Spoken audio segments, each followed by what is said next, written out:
Hello everyone and welcome to this video. In this video we're going to be downloading and installing our second piece of virtualization software, which in this case is VirtualBox, and this will prove to be a very good replacement or alternative to VMware. Right, so let's get started. Just open up your favorite browser. I'm using Firefox, and you want to go to the website www.virtualbox.com, or you can just Google VirtualBox. It's very simple.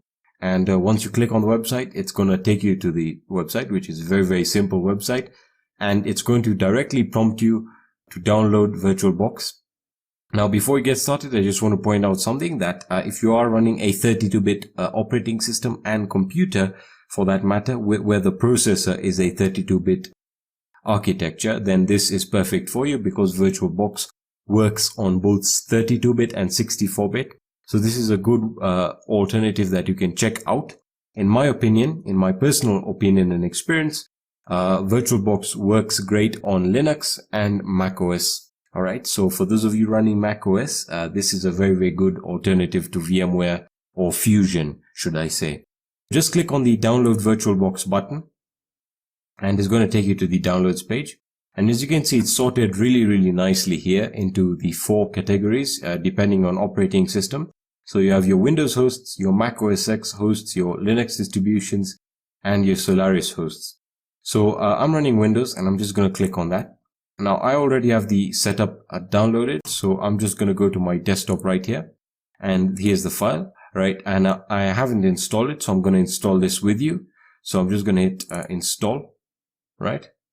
And there we are. It's going to start the setup process. There we are. Let's hit next. All right. It's going to prompt you to select the modules and the dependencies that it comes with in terms of the features that it comes with. So you have your VirtualBox networking. So don't touch any of this.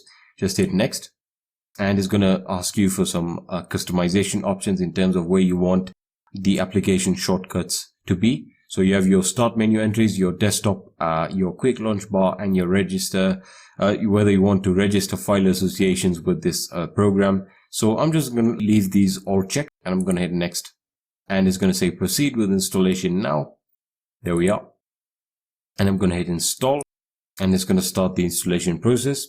It shouldn't take too much time, but again, depending on your computer's performance, it may be a bit slower or it could be very fast. Depending on whether or not you're running an SSD or you're running an old hard drive. Nonetheless, it really doesn't matter because either way, we're going to need this installed if this is the option that you choose to go with throughout the course. One more thing I wanted to point out is that the options, once we've set it, we've set both these pieces of virtualization software up and we've installed our penetration testing distribution, which is Kali Linux. There will be no differences at all. It doesn't matter whether you continue using VMware or VirtualBox. The content of the videos or of the course will still work on either one of them nonetheless. All right. So it is installing and it's almost done. So there we are. And it's almost done. And it's just finishing with the shortcuts and creating the file associations with the program so that we can have a good support when we are going to be opening VirtualBox files, and likewise with the VMware files or the virtual disk image files, where the pieces of virtualization software will actually create their own virtual hard drives, and that can be a very good way of importing different types of operating systems and vulnerable operating systems for that matter, as we'll be looking at or looking upon in the future videos.